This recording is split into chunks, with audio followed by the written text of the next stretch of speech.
cordiales. En esta oportunidad hablaremos un poco sobre un tema de gran importancia dentro del derecho civil venezolano, como lo es la posesión del Estado.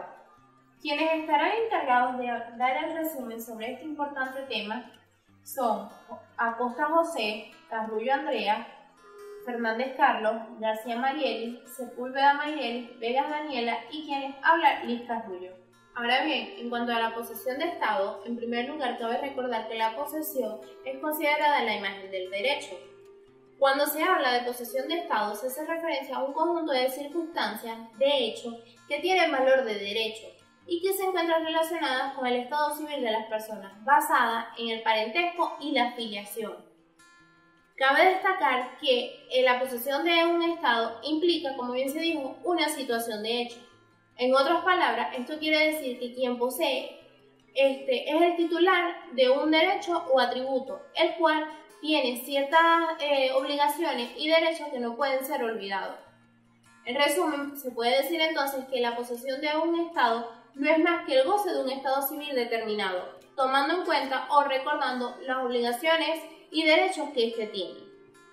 Ahora bien, en cuanto a las consecuencias jurídicas, es importante destacar que el derecho no siempre atribuye consecuencias jurídicas a la posesión, sin antes exigir la prueba de que el poseedor es el verdadero titular del derecho, por tres simples razones. La primera, porque en ocasiones el poseedor sí es el verdadero titular del derecho. La segunda, porque el principio de respeto no puede ser alterado sin la previa autorización de las autoridades competentes.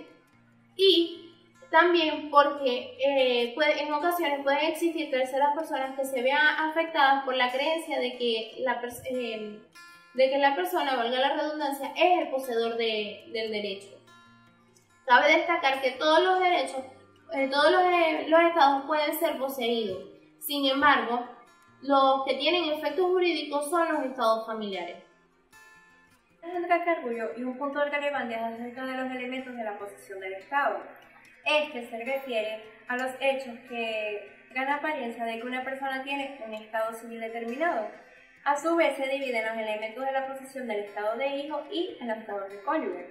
En cuanto a los elementos de la posesión del estado de hijo, dice que en el Código Civil, la Ley de la Reforma Parcial, en su artículo 214, hace referencia a que la posesión del estado de hijo comprende la existencia de hechos que indican las relaciones tanto de la filiación como del parentesco de un individuo con la persona que es señalada como su progenitor, donde también la reforma tuvo varias modificaciones en cuanto a los elementos, porque para crear apariencia de ser hijo concebido o nacido dentro del matrimonio, era necesario que hubiera más hechos categóricos que para crear la apariencia de ser hijo proveniente de una relación extrapatrimonial. Por su parte, dentro de los hechos se encuentran, o dentro de los elementos se encuentran, que la persona haya usado el apellido de quien pretende ser su madre o padre. En segundo hecho, como segundo lugar, también se tiene que haya recibido el trato como hijo y a su vez éste le haya dado el trato debido a su madre o a su padre. Como tercer hecho se tiene que haya sido reconocido como hijo de tales personas por la población, bien sea la sociedad o la familia, donde anteriormente era considerado simplemente como el nombre, la fama y el trato. A su vez se tienen los elementos de la posesión del estado del cónyuge, que dice que el principal elemento consiste en el trato, ya que la fama viene siendo proyección de este. No se considera el nombre o el apellido como principal elemento, ya que el mismo no es equitativo. ¿Qué quiero decir con esto? Bueno, pues, cuando hablo de equitativo es porque el hombre al momento de contraer matrimonio no va a tener o no va a poseer el apellido de su esposa, pero la esposa sí de manera que sea su decisión. Es decir, no hay una ley que establezca que es derecho al momento de que una pareja contraiga matrimonio de que debe poseer la esposa el apellido de su pareja, sino que es una decisión totalmente personal. También este elemento se encarga de comprobar la existencia de la unión, al menos de que no se encuentre o no exista lo que es el acta de matrimonio. Dentro de las funciones se pueden destacar de los elementos de la posesión del estado de hijo y las funciones de los elementos de la posesión del estado de cónyuge. En cuanto a los elementos de la posesión del estado de hijo, sus funciones serían que constituyen varias pruebas, tanto de la maternidad como de la paternidad. También de que la filiación se considera estable de forma jurídica en cuanto a todas las pruebas que pueda presentar en todos los géneros. También la necesidad de consentimiento tanto del cónyuge como de los descendientes cuando quieren reconocer a un hijo mayor de edad y está fallecido. ¿Qué quiero decir con esto? De que debe ser otorgado por medio de la vida.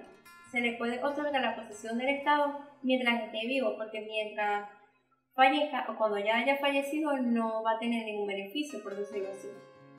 También se tienen las funciones de los elementos de la posesión del estado de cónyuge, que dice que se da validez a todos los elementos que pertenezcan o que vayan a pertenecer al acta de matrimonio. También se dice que como función se tiene que al principio era validado solamente con una copia del certificado del acta de matrimonio.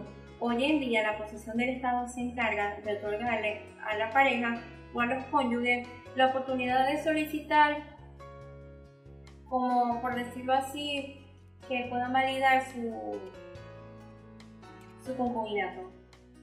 Buenas tardes, mi nombre es José Alejandro Acosta y mi punto a exponer son acciones de Estado, su concepto o su clasificación. Dentro de la clasificación de acciones de Estado están las acciones constitutivas de Estado y acciones declarativas de Estado. Dentro del concepto podemos hablar un poco sobre qué son las que se refieren al estado civil de las personas, por lo que el aspecto patrimonial de la reclamación se eclipsa tras el contenido de orden público, que se proyecta sobre todo asunto que afecta a la Constitución, modificación, supresión del estado civil de una persona. Las acciones que existen en materia de derecho no son otra cosa que regular situaciones determinadas, es decir, señala en qué consiste para saber los alcances que dicha acción llega a tener por ello. En el derecho civil sobresale la figura de acción reivindicatoria, siendo una forma en la que se puede tener de vuelta la posesión de un bien. Es de su propiedad, pero la posesión la tiene otra persona dentro de esta misma acción. Dentro de la clasificación están las acciones constitutivas de Estado. En sentido amplio se dividen en constitutivas propiamente dichas y supresivas o destructivas de Estado.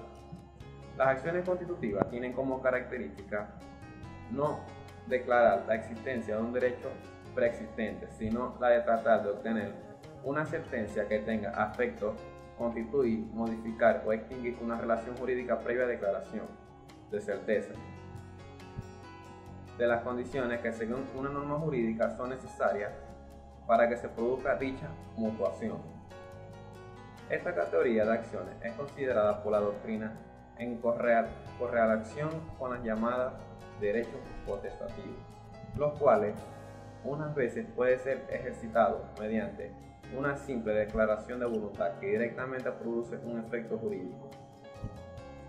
Las acciones constitutivas se dirigen a modificar un estado jurídico existente, señalan como característica de estado clases de acciones que no condenan a dar o hacer o no hacer, y la declaración que con ella se pretende ha de llevar conexión de un cambio jurídico. Por otro lado, las acciones declarativas de Estado pueden subdividirse en acciones de reclamación de Estado, impugnación, denegación o contestación de Estado. Gracias. Hola, mi nombre es María Sepúlveda y en esta oportunidad vamos a compartir un poco con ustedes acerca de los caracteres de las acciones del Estado y las cosas. En primer lugar tenemos los caracteres de las acciones del Estado. Las acciones del Estado son indisponibles en sentido de que la voluntad privada, salvo de los casos en la medida en que la ley le dé intervención a la materia, la cual no puede modificar, crear, reglamentar, transmitir ni extinguir las acciones del Estado. Ahora bien, como segundo punto tenemos lo que es la cosa juzgada. La cosa juzgada, cuando se habla de cosa juzgada, nos referimos al proceso precisamente cuando se ha llegado al momento de que se da por terminado. Es decir,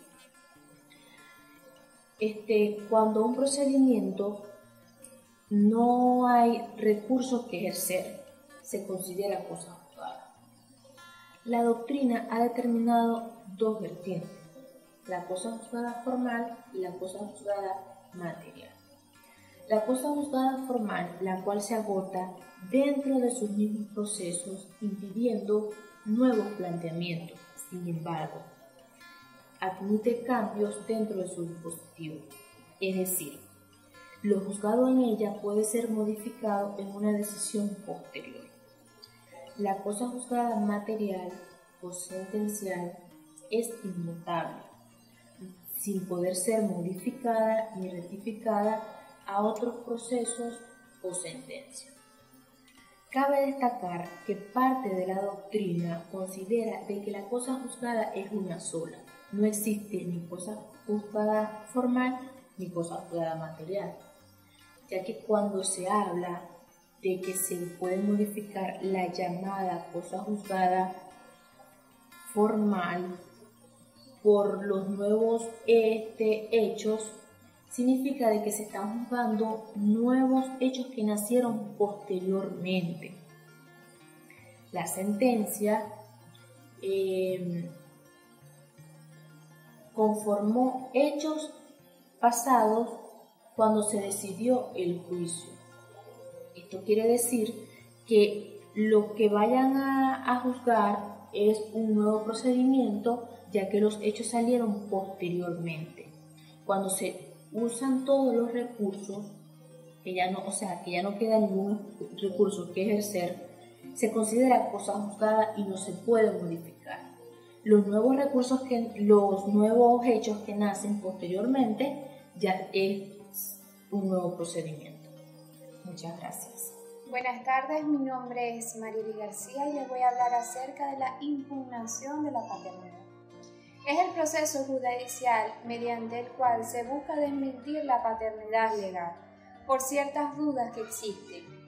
En nuestra ley existen diferentes condiciones, como por ejemplo en nuestro artículo 233 del Código Civil expresa que son los tribunales que deciden en los conflictos de filiación.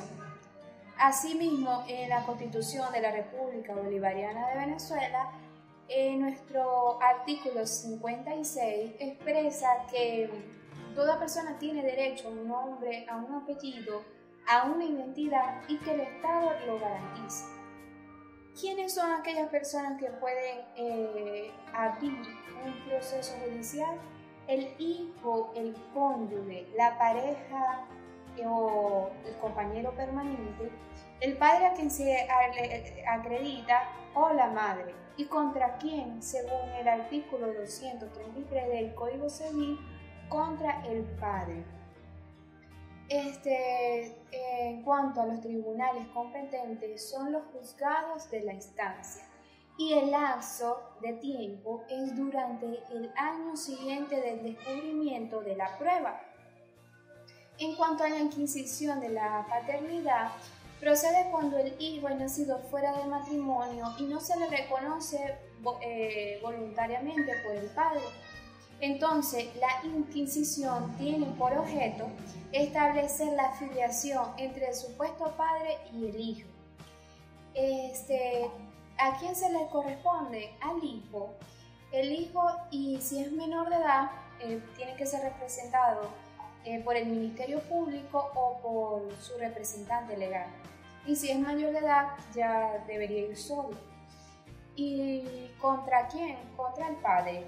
En cuanto al lapso de tiempo, podemos decir que según el artículo del Código Civil 255, se establece que si el padre ya falleció, se debe intentar frente a los herederos y tiene una duración de tiempo de 5 años siguientes después de su muerte.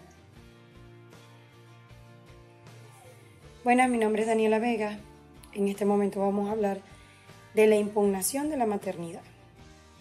El proceso de impugnación de la maternidad de manera judicial es el instrumento jurisdiccional creado por el Estado para dejar sin efecto la filiación materna. Cuando hablamos en este caso de dejar sin efecto la filiación materna, es porque se presume que se ha reconocido a un hijo como su hijo por lazos de consanguinidad y que realmente no lo es. El objeto o condición de la impugnación de la maternidad se puede decir que de conformidad con la ley es falsa la maternidad cuando una persona pasa por madre de otra sin realmente serlo. El supuesto de procedencia y de improcedencia con respecto a la impugnación de la maternidad, podemos decir que el Código de Familia se sustenta en la pauta de la preferente del vínculo biológico. De ahí que la falsa maternidad es la maternidad que no tiene un carácter consanguíneo.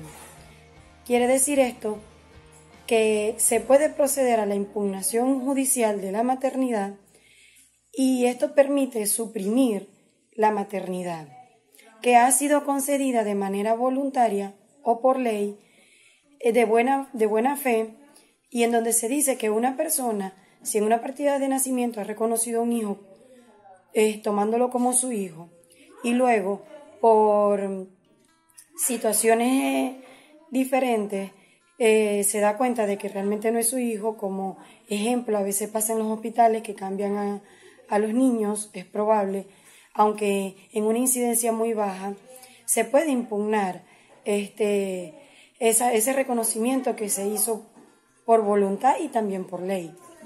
¿A quién corresponde y contra quién corresponde?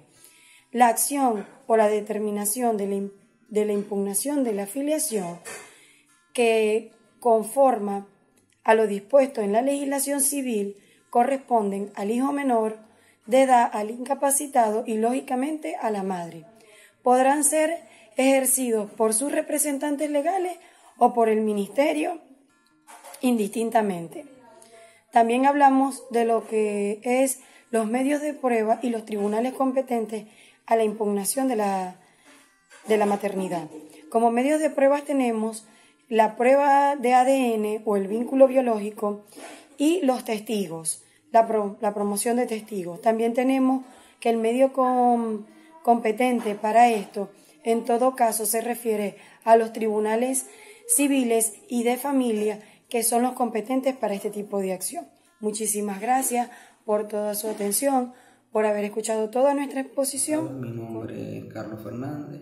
Mi punto es poner la inquisición de maternidad en relación a madres casadas y madres solteras. Igual como ocurre la paternidad en relación a la maternidad, esta acción se puede fraccionar en dos partes, las cuales se denominan impugnación del Estado y reclamación del Estado. En la impugnación del Estado se puede decir que es la acción la cual se encarga de desvirtuar la filiación materna de una persona nacida dentro del matrimonio. Y la reclamación del Estado se puede decir que es una persona nacida dentro del matrimonio, y por otra parte también se puede mencionar que es una persona nacida de una madre soltera. Durante el ejercicio de la reclamación de Estado, el hijo pretende determinar por otros medios de la partida de nacimiento y posesión de Estado quién es su verdadera madre. La inquisición de maternidad es equivalente a la anterior, aunque se refiere a los hijos nacidos de diferentes uniones extramatrimoniales. Las acciones de la inquisición de la maternidad son iguales que la de la paternidad, son imprescriptibles, cuando la parte demandada lo es la de la madre.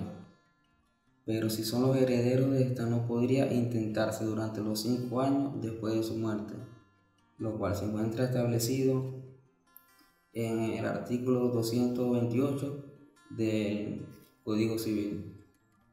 En ambas acciones la parte actora es el hijo, exclusivamente cuando es mayor de edad o cuando es menor de edad y haya construido matrimonio.